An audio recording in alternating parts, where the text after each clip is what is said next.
Hello, hello, everybody. Good to have you here. So it is October. See, October already. And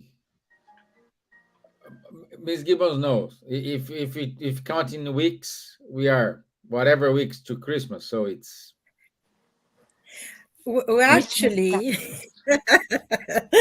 we are about 3 months to Christmas, but we are already on the second week of October. see.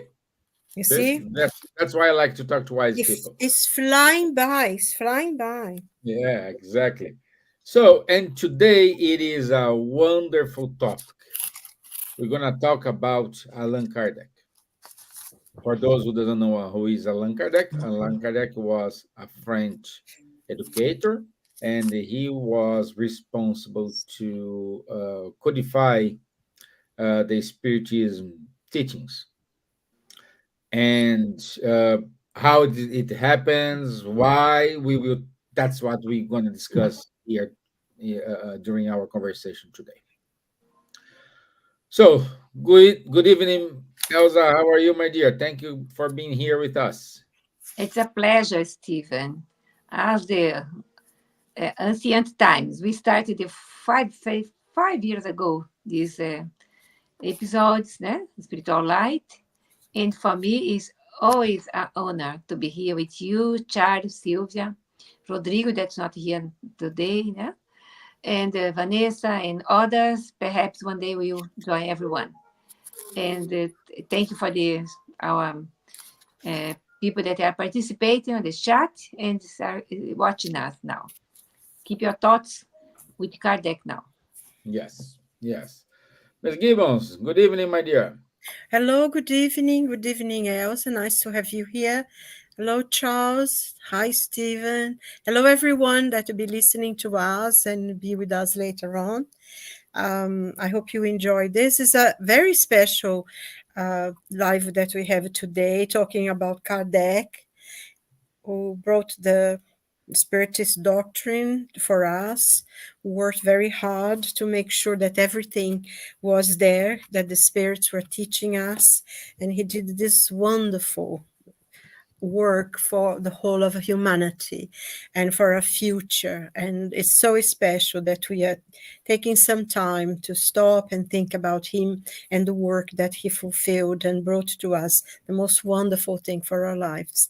So hope everyone enjoys it. Good. Bonsoir, Charles. Bonsoir, Steven. Hello, good morning, good afternoon, good evening to everyone. Very happy to be here, having Elsa again with us, Silvia and you, Steven, and all of you who are assisting us. And it's really indeed a very big honor and pleasure to talk a little bit about Allan Kardec today, which is not so known in the English-speaking spiritualist movement. So we will try to give some hints about him. Okay. So, first things first. Charles, could you give a little introduction about Kardec? Mission. Yes. So he very short biography. He is basically born 220 years ago. He is born 3rd of October 1804 in Lyon, France.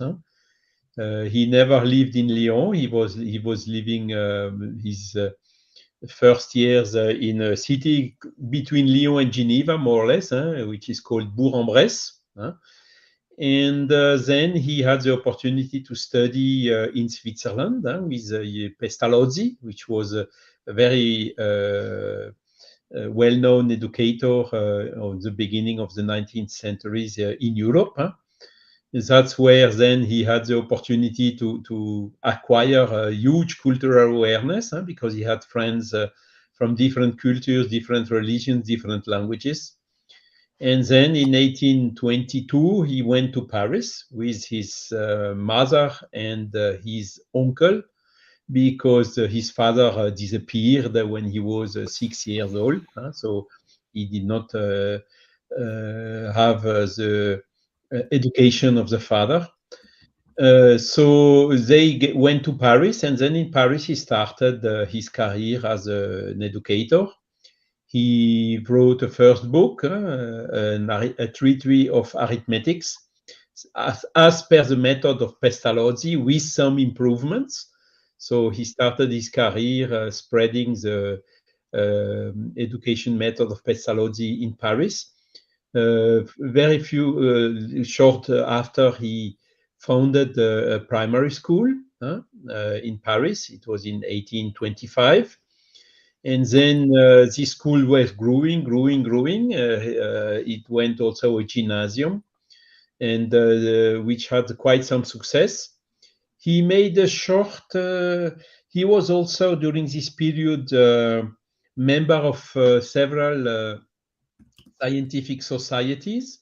For instance, the Institut Historique, Historical Institute in Paris, amongst which members were like Ampere, which is well known by the electrical engineers, Bottin, who was known to make the first telephone book or address book, not telephone, sorry, from Paris at that time, Lacordaire, Lamartine, the famous poet, Lamennais, Michelet, Eugène Sue, and so on. So all these very well-known people in the intellectual milieu in France, he knew them personally because by his participation to these societies.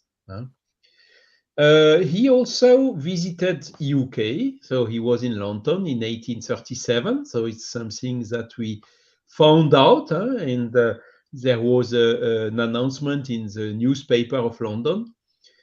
He was basically going there to promote and to seek, to look for students from UK for his institute, which was working in Paris.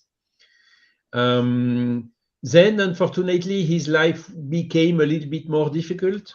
His mother died 1832, a few months after he was married with Amélie Boudet. And so he was living in Paris only with his uncle and his wife. 1840, probably because of some financial difficulties of his uncle, he had to sell his education institute, Lycée Polymatique, to someone else. And then he continued working in theater, in making probability calculation for insurance companies or for several other activities like this. And in 1845, his wife managed again to start some education activity for girls, which was quite rare at that time. And he was then participating in the organization, also in teachings. But this also only until 1850. And then he tried a lot of other activities. For instance, he made a patent for some siphon to prevent the smell coming out of the waste water system in Paris, going out in the street. That was the beginning of wastewater evacuation systems at that time. But it was not a commercial success. He also worked with some theaters. This also gave him some problems, including financial problems, because he had some associates which were not so honest.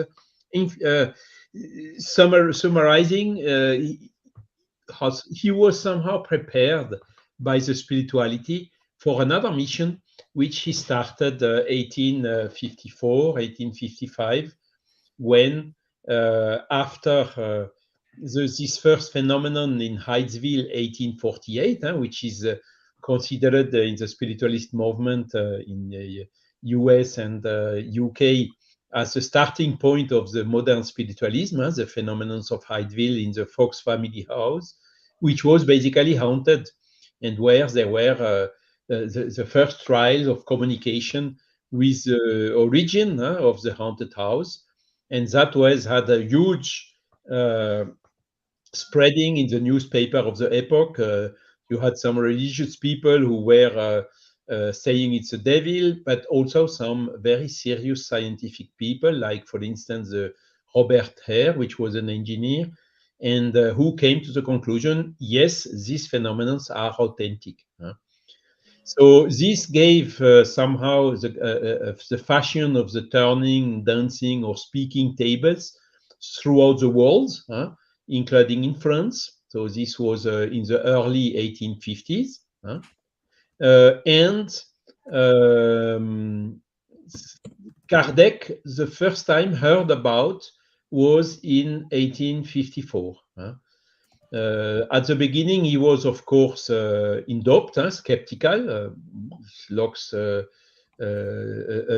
table which is turning, okay, maybe, but a table which is answering intelligently to some questions, this I cannot believe. The table cannot have a brain to think and whatsoever. Nevertheless, he was open-minded, and he started. Some other persons talked to him about this phenomenon in the most serious way. So he accepted to participate to some sessions, and he could then see by himself, observe, make sure there is no trick, make sure also that the phenomenon is authentic.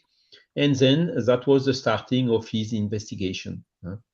So one characteristic of Allan Kardec was he was quite very quickly convinced about the authenticity of the phenomenon. Later on, the paranormal or spiritualist phenomenon went through a scientific period, which started basically around 1870. After these few pioneers which were observing the phenomenon in the Fox family house. And you had William Crookes, Katie King, Zappia Palladino, Society for Psychical Research. You had only in France, there was something like 10 Society for Psychical Investigations, including the General Psychology Institute, where some of the participants were Pierre et Marie Curie, Paul Langevin, le Colonel de Rocha, Charles Richet, Camille Flammarion, very known people who investigated phenomena, amongst others, with the medium Zappia Palladino and so on. So that scientific period really started in the 1870s. Today, it's something like 150 years later. Then it was the metapsychical researchers, and then parapsychology with Rhin introducing statistics and double-blind protocols, or even triple-blind protocols and stuff like that. And today, 2024, what is the result? Some people, including scientists, believe in it. Some others do not believe in it. And the bigger portion of the academicians or the scientific people still do not believe in the soul, and even less in its survival after death. So Kardec was convinced himself very quickly. He observed the phenomenon. He saw immediately that there are some intelligence effects which should have an intelligent cause. And that is then why he started to observe with all this rigorous observation method, scientific method called at that time. But when we look afterwards, he was anticipating a lot. The epistemology principles, which were developed only much later, like Karl Popper, Imre Lakatos, Thomas Kuhn, and so on. And when we analyze how Kardec proceeded with what the method he used in his investigation, he anticipated a lot these principles who only have been modelized and systematized decades or even almost a century later. So he really went into a very rigorous observation, but he did not lose his time to demonstrate, to try to find the proof or absolute proof or demonstration of the authenticity of the phenomenon. Because in this type of phenomenon, the absolute proof does not exist. In the human sciences and in no sciences at all, such absolute proof do exist. Absolute proof does only exist in mathematics or in theory, but not in practical. And that's why the Lakatos introduced the falsifiability criterion. A scientific paradigm is only valid until someone proves it's false or incomplete. So it is today part of the science to assume that what we think is true at a given moment can be considered as false or incomplete as per the progress of science. And Thomas Kuhn showed this very clearly in his theory of the scientific revolution, showing, for instance, at the time, end of the 19th century, a lot of people like Laplace or a lot of others thought science is finished, we discovered everything. There are only one or two small details still to clarify. But unfortunately for them, and luckily for the progress of science, these very small details investigated by Albert Einstein, amongst others, made a totally new paradigm, which was Einstein's theory, the relativity, and also the quantum physics, which appeared then and brought a new scientific revolution and a new paradigm at the beginning of the 20th century. Okay, so this is just to show that the main focus of Kardec was to enter in the philosophical and ethical consequences of this phenomenon. Yes, everything indicates that the soul exists. So what? What can we draw from that? What are the consequences? Where does the soul come from? Where do we come from? What are we and where do we go to? What is what happens when we die, amongst others? These type of questions. And so the fact that through mediumship, the souls of deceased person can communicate to the living one, giving proof of identity and so on, has huge consequences on the whole conception of the life, of the human being, of the theory of the evolution, for instance. And that is then the field where Kardec entered very quickly. And he synthesized all this, the teachings from the spirits, in a very logical and rational way in his first book, which is basically the Spirits book. So this book is really a revolutionary book. It's a game changer. It's a disruption. Why? Because it talks about the subjects like the soul, like God, like the origins of the things, like mediumship, like moral laws, universal moral laws, which are assimilated as natural laws, but this in a rational way, and no more in a dogmatic way, which was the case before this book, as per the traditional religion approach, which is a dogmatic approach. Allan Kardec really did change this game and opened the field, or better words, he developed the field of rational investigation about the soul. And this, as per a movement which was initiated a little bit before him by Maine de Biran, for instance, in philosophy, who developed the philosophy of the French spiritualism or the rational spiritualism.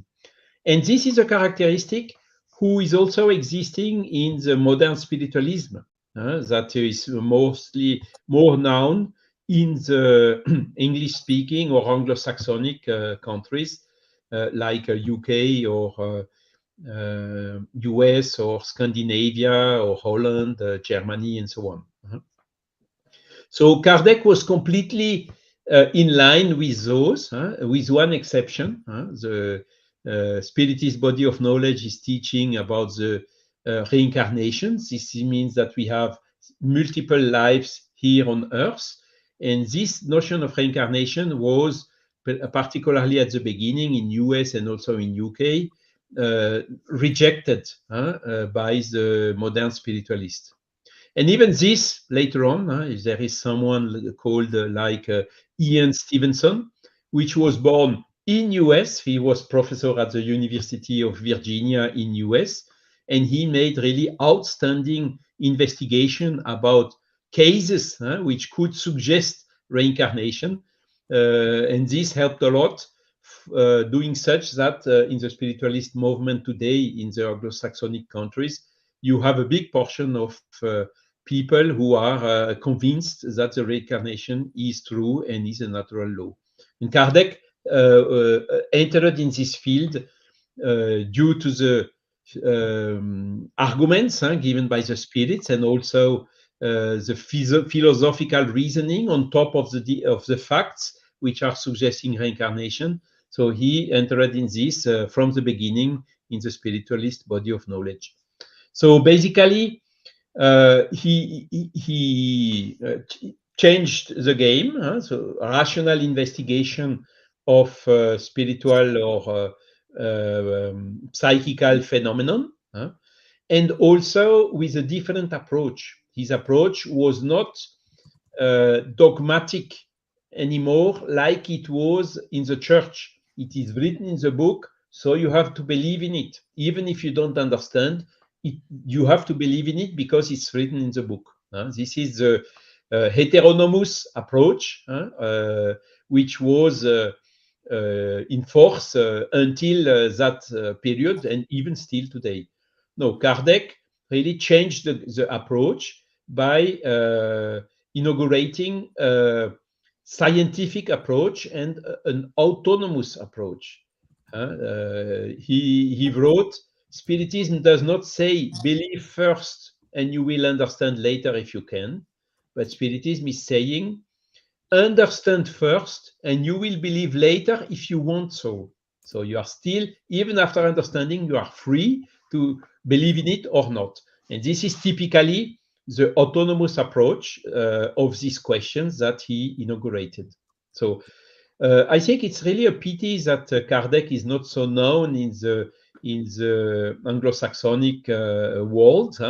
The books are now translated. I think the translation, Elsa can talk about it, are not 100%. 100% does not exist, but very, very well translated.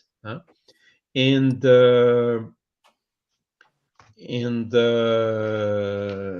voilà. So he wrote, after the Spirits book, the 4 other books we talked about already. The Mediums book, which is about the mediumistic phenomenon. He wrote also the Gospel According to Spiritism. And this book is also largely misunderstood because it is used to assimilate the Spiritist movement as a religion, which it is not, because it has not characteristics of the religion as per the usual meaning we give to this word, which means sacerdotal hierarchy, dogmas, rituals, and this does not exist into the Spiritist body of knowledge, as I have just explained it. So, but what Kardec took out of the gospel is the moral laws, the moral teachings that Jesus gave. And he is stating, and this is something that can be observed by investigation, that these teachings from Jesus, like for instance, love your neighbor as yourself, or do unto your neighbor what you would like him to do unto you. These type of statements, which are very strong in the gospel, you can find the equivalent one, not the same, but very similar in almost all the basic beliefs of almost all the other religions. You know, you can find it in the Quran, you can find it in the Vedas, Hinduism, in Buddhism, in Judaism, everywhere you can find these same teachings. So Kardec insisted that these moral teachings, they have a universal character. They are not reserved or specific to Christianity, by far not, because they are really the point on which most of the persons from the different religions around the world can unite because they agree on it. And I had a huge opportunity in the year 2000 to be in New York in the headquarters of the UN, you know, this big room where you have this green desk where the people are standing behind to make the discourse that you can see a lot of times. It was in that room, and there was a gathering of representative of more than 300 different religions or religious movements around the world. And one of the results of this gathering was to sign a commitment. And this commitment can still be found on internet. Commitment for global peace, Millennium Summit, Millennium World Peace Summit in year 2000.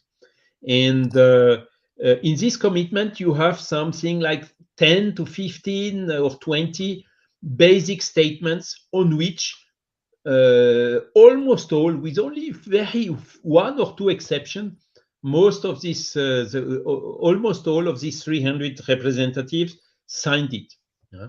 Educate children, protect the nature, stop violence, stop the wars, stop discrimination, and so on. So this is a proof that these moral principles, they are universal. So, and this is exactly what Kardec was promoting, and not particularly the Christian model. He just considered Jesus as an outstanding example through his teaching of these universal moral beliefs, which are common to the ones of most of the other religions. So that's basically what Kardec did, and the big contribution he brought to the humanity. You may say today, okay, so what? Why are there so few people adhering to the Spiritist beliefs? You know, it's like John Lennon. You may say I'm a dreamer, but I'm not the only one. I think I mentioned this already several times in the past. Some statistics are showing that people adhering to the Spiritist body of knowledge, there are already 30 to 40 million around the world. You see, so for instance, people adhering to Judaism, there are only 25 or 27 millions. You see, so it's quite an expressive number of people, and yet it is classified as a religion, and it is not a religion. You saw, it's even through a wrong classification, giving a result showing that it's quite significant already today in the world. And once it will be properly understood through its universality, through this reference and always to the natural laws, through the scientific and rational approach, for sure, it will contribute to change to a new scientific revolution, as per the Thomas Kuhn epistemology theory, which will be to change from the materialist paradigm of science to the spiritualist paradigm of science. And there are a lot of initiatives already in this way. For instance, the Manifesto for a Post-Materialist Science, which has been signed by hundreds of people around the world, or all these studies about health and spirituality, which are also getting more and more popular, giving thousands of publications in medical magazines with a review committee and so on. with transversal studies and everything, showing really that the effect, for instance, of prayers and of religious belief on the health and things like that. So it is coming now, and there is also a book which has been published recently, which as I also advise, is Science of Life After Death, which has been written by Alexander Moreira Almeida, which is a university professor in Federal University of Juiz de Fora in Brazil. The book has been written in English. Also, Humberto Coelho, who has studied in Oxford and who is graduated in philosophy, in particularly philosophy of science, and showing really the convergence of evidences towards the existence of the soul and its survival after the death, and also the communicability of the souls of deceased people with the incarnated people through what is called mediumship. Okay, so it may take some time, but really now the pressure is very big, and I'm deeply convinced that when this change of paradigm will occur, promoted both by the Spiritists and modern spiritualists, which basically follow very similar principles, this will then make a quantum step in science, in medicine, in wherever, quality of life, sustainability. It will be really, how to say, the paradigm of the future. And you had some people like Teilhard de Chardin, for instance, who made some statements like the 21st century will be spiritualist or will not be. He was a little bit advanced. We are already a quarter of the 21st century gone, and still the dominant paradigm is materialist. But again, I tell it is changing. You had Einstein also making statements like science, religion without science is lame, and science without religion is, I don't remember what the word he used, but dangerous. When he saw what the scientific people were doing with his discovery about the atomic energy and making a bomb and using it even. So promoting this, the necessity of the ethics, of ethical principle in the science practice. And this is valid for a lot of scientific areas like genetic manipulations or and today I'm very happy to see also the apparition of new concepts like spiritual intelligence that we talked already a little bit about. And I'm very happy for this because all this is going into the same way, confirming, pushing towards the spiritual paradigm, and also confirming the universality of this moral principle around which most of the people of the most different cultures and religions of the world can unite. So Kardec was really made a huge step in very few years because he started in 1855 and died in 1869. So it was only 13 years. But he really made a revolution. He made the first step of a revolution that still today is not properly understood, but getting more and more better understood by the people studying the history of the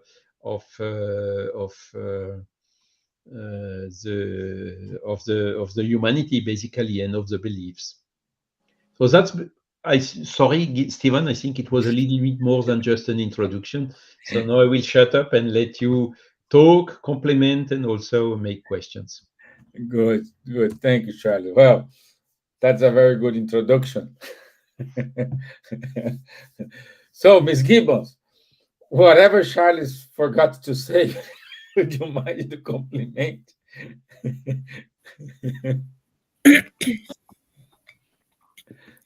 Sorry, what did you ask me? I didn't quite get it. If you have something to compliment, anything to add?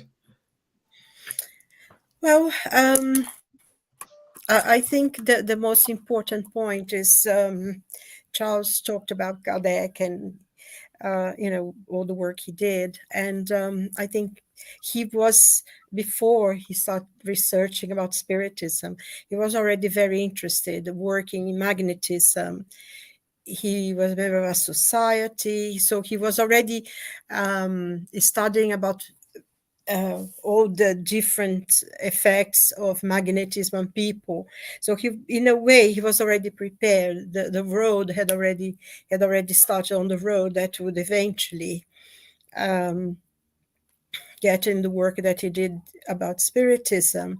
And I think one of the things that is important as well is the question that when he first heard about Spiritism, about the phenomenon, rather, what was going on. And to begin with, he didn't quite understand, he didn't accept it.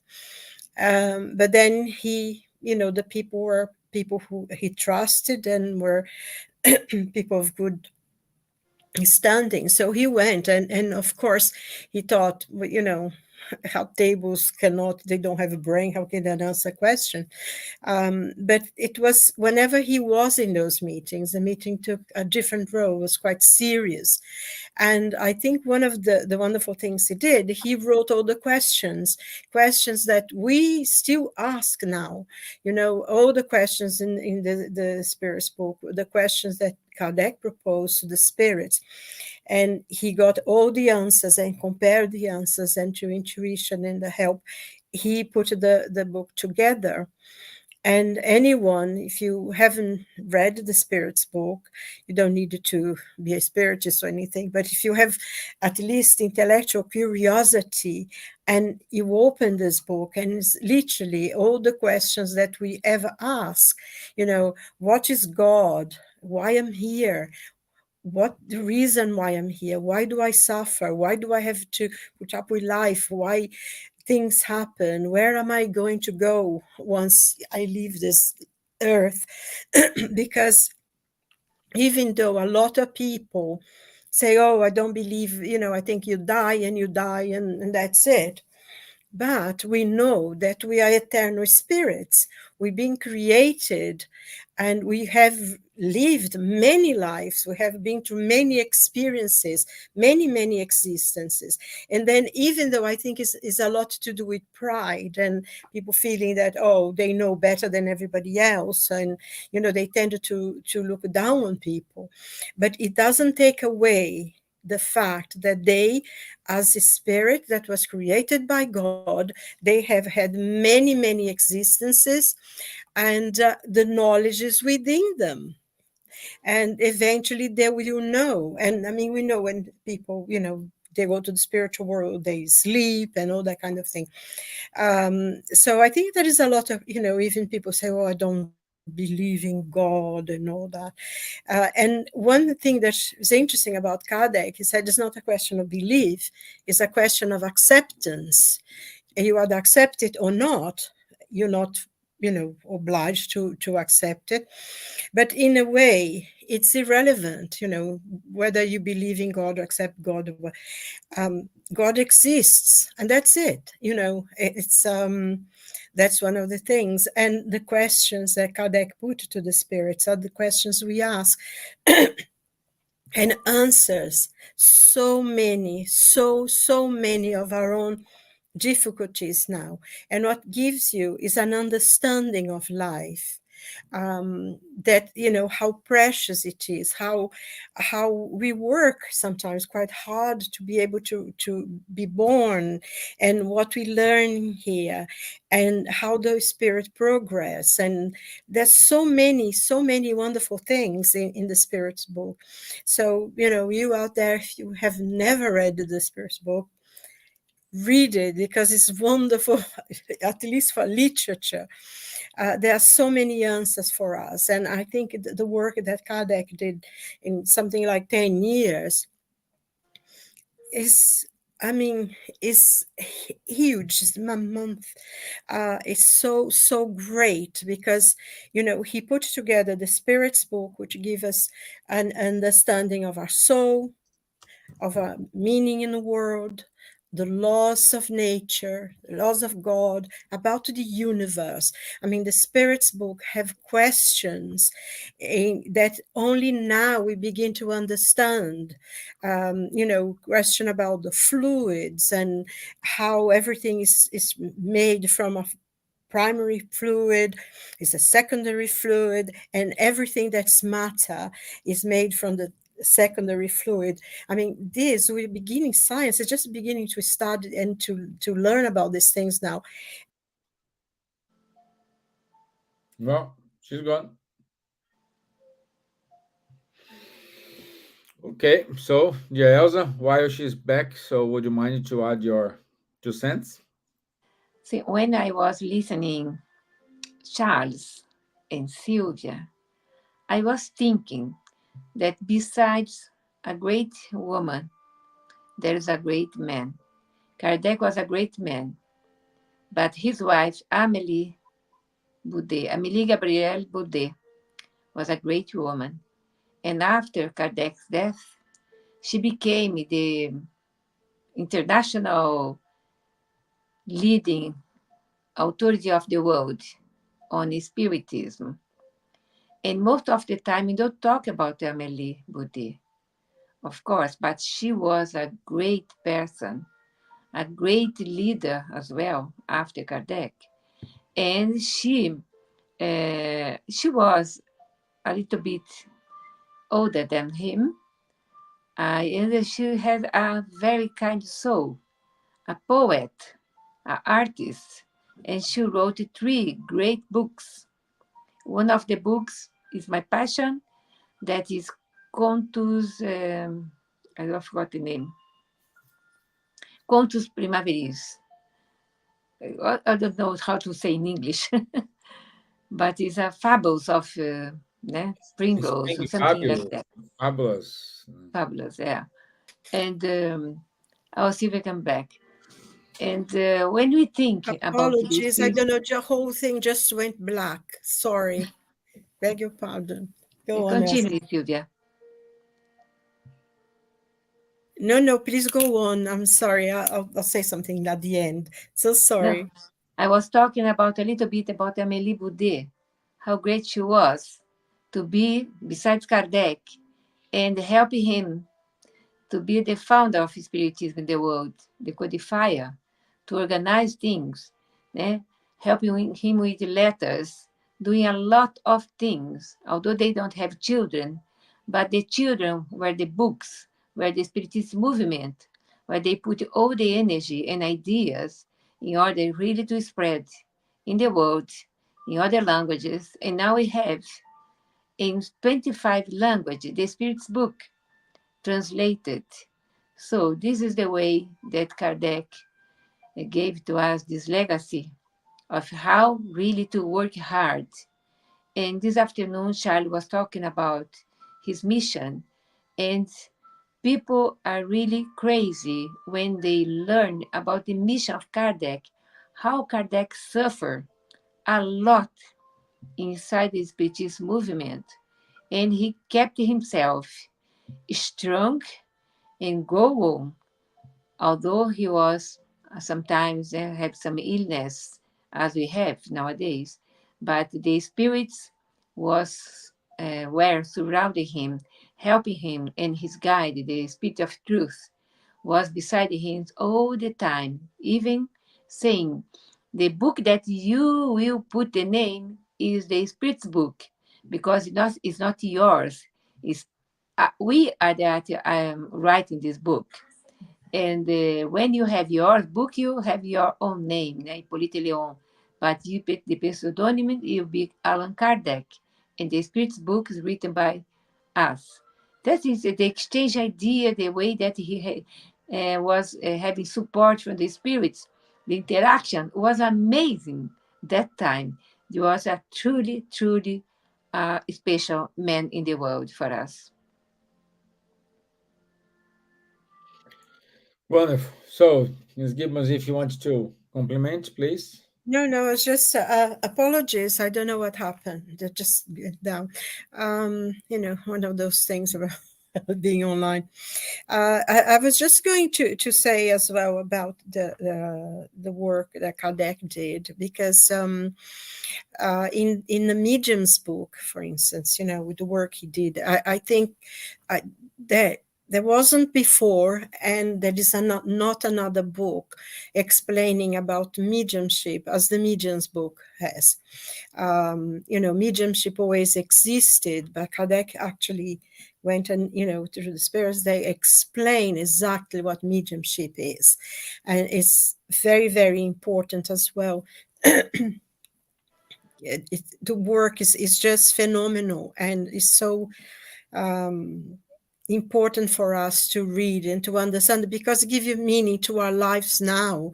Some of the difficulties we go through, the problems, and makes us understand a lot of things, and makes our life a little easier and happier. I think he came with a mission, and he was blessed, and we were so blessed to have him. So and all the work he did, and it was for such a short period of time. But I think one of the interesting things, I think Charles was talking, and he mentioned there is there is a great number of people who are now spiritists, or call themselves spiritists. But I remember when I was a child, you couldn't say you were a spiritist. You could lose your job. In certain places, it wasn't an easy thing to say you were a spiritist. There was quite a lot of prejudice about people saying they were spiritists. So, the ones who start spiritist centers and everything, they were really, pioneers, braving the West, because it wasn't easy. But now we can all say, we are spiritists and everything. And there is still not as many spiritists as there will be one day, because it's not everybody, because you have to take, first of all, I think one of the things basic that Spiritism teaches us is that we have to take responsibility for ourselves. I think Charles was mentioning it as well. Spiritism doesn't forbid you to do anything, but it also explains to you, you can do whatever you like, but you have to be prepared to suffer the consequences of what you do. And in a way, it's a very mature way of thinking. God does not punish anyone. You learn there are hellish places, but they're only there until your mind keep you there. You punish yourself. It's your own sense of guilt for what you've done wrong that will keep you in those painful places in the spiritual world. It's not God, it's our own conscience. So this requires certain maturity of understanding, and sometimes people prefer that other people take responsibility for their for what they do. And you can see that, that we still believe in devils and obsessors and also demons, because it's easier for us, instead of saying, yes, I've done wrong with my own free will, my own choice. Oh no, that demon forced me to do it, because it's very difficult for us still to take responsibility for our actions. And that's what the Spiritism teaches us, that we are responsible. And just one point as well that I always find fascinating, because and Elsa was mentioning it before, how it was in the beginning a lot of people started reading about spirits, but if Kardec sent some of the books to Spain, and there is this very famous thing in Barcelona, the Bishop of Barcelona actually had an act of faith, as they used to call it, which was something from the Inquisition from 600 years, and the burning in the public square of books. They put the Spirit's book on the index, and I think that was the last time ever that something from the Inquisition was imposed, and they burned the books, the Spirit's book, in the public square. And that was the best. And it was terrible, because Kardec used to print the money with his own money, printed the books. But it couldn't have been better, because everybody said, oh my God, this Inquisition thing, they're burning the books in the index. What is it in this book that they want to destroy it? And it was the best advancement that the Spiritism never had, because everybody then was very curious. What was it that this bishop wanted to destroy? And you know how human beings are. But I think, just to conclude, quoting something from Leon Denis, that he said, Spiritism is not a religion of the future, but is the future of religion. That's correct, isn't it, Charles? That eventually we are going to be mature, we are going to be responsible. And I think 1/5 of the Spiritist codification is the Gospel according to Spiritism, who gives us the moral laws that should guide us, and is based on the teachings of Jesus. And basically, you can resume everything that Jesus ever said: love God as your, and love your neighbor as yourself. That all the law is in it, and that's what Spiritism teaches us and gives us the moral compass that we need to follow to follow our north for our redemption, for our own peace of mind. It teaches us about charity and forgiveness and understanding, and this is what leads us, help us to evolve and be mature. And it's really wonderful, and I hope everyone that take the Spirit's book. You can get them online, you can download them PDF and read it. You will love it. I'm sure it's going to help you. And just one thing that Charles was saying as well, he always quotes that quote from John Lennon, and today would have been his birthday had he been alive. So yeah. Yeah, good. So, So, read the Spirit's book, you will love it. Look at my book. Look, it's all falling apart, full of notes. But but read it as every day, and still, the more I learn, the less I know. So there you are. yeah. So, all the links that Charles mentioned during his talk, it's already on the comment. So feel free to check the links. So thank you, Charles, for providing the links. And I would like to say, especially what Elsa said. Yeah, Amelie was a great support for Kardec. Perhaps without Amelie, Kardec couldn't make it. And also, she tried after he passed away. She tried to keep this alive, and she did her best. But unfortunately, we had some problems, as it should be. We are humans, and everybody elsewhere we have problems. But the Spiritist teachings, there is no problems at all. Here we have the books, the 5 books, and I believe, as Silvia said, as not Sylvain, as Leon Denis said, we are not here to convince and to change anyone's religion. It's the other way around. If you are Catholic, we want you to become a very good Catholic person. If you are Protestant, we want you to become a wonderful Protestant. If you're Buddhist, a wonderful Buddhist. If you are all the religion, we want you to become a very well person. So we are not here to change, to say, oh, don't believe this. No. You need to believe in what you think you have to believe, as long as you use your rational faith.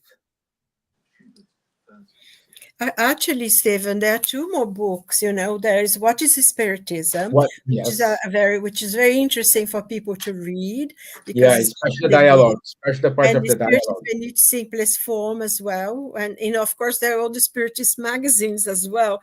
I mean, Oh, the work, the work of the man is just yeah. gargantuan. 23 in total. Sorry? 93?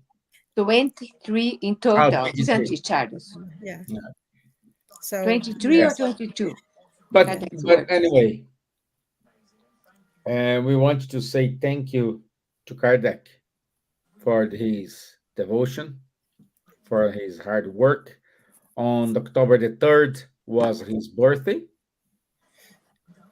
That's why we are having this discussion today. And also we want to say thank you to Charles because many of these history about Kardec, especially Kardec childhood, mother, mom, some documents lost, and now are not lost anymore. So it's through Charles who incessantly went to Paris, to whatever place, the library, and doing all this research, showing us the pictures, showing us the photo, and everything. So I want you to say thank you, and uh, uh, we are up to date now, and we have more clarity, ba- compared, like, I don't know, 10 years ago, about Kardec. Exactly. what we need now is to put into practice. Yeah, that's it. That's simple. Yeah, that's Just simple. that. Yeah, that's simple. People like that. Yeah, this is very simple to do it. But I want to say, before we finish here, I want to say hello to Casher Souza Moura, Bruno Medanha, Luviem, for being here with us. Thank you so much for your presence. Thank you so much for your likes and sharing this with us. Also, our friend Linda Fly. So thank you, Linda, and everyone who gonna watch us later. Let me going through our topic, the announcements here, and here. So next week we will talk about plurality of existences. It's on 16th of October, 9 p.m. UK and Ireland time. Also on March 2025, more precisely on 29th and 30th of March, we will have the first Spiritist Congress. We will have translation into English, but I haven't received the confirmation if we will have translation into other languages. As soon as I have this confirmation, I will let you know, guys. Please enjoy the Spiritist magazine. That's the Issue. new published. So just go to the Spiritist magazine. It's free of charge. You can access the magazine, and keep listening Kardec Radio. And this is it from us. Unless you guys want to add anything else, I want to say thank you for being here and get to know more about Kardec. Steven, next month, November, we will close the year of Camille Flammarion Yeah. with a round table. As soon as we have, no, December, not November. November will be Flavio Zanetti speaking, and the December will be a round table, the end of the year, talking about summary of Camille Flammarion books. That would be Right. great. And I'm eager to know what's next year. Yes, we What's are one? working on it. What's gonna be the one for next year? So Yes, we do. Okay. Good. Thank you. Have a good night. Enjoy the rest of your day, God folks. bless you all. And God See you. bless. Thank you so much. Okay, bye bye. bye. God bless Thank you. everyone. Bye-bye. Bye.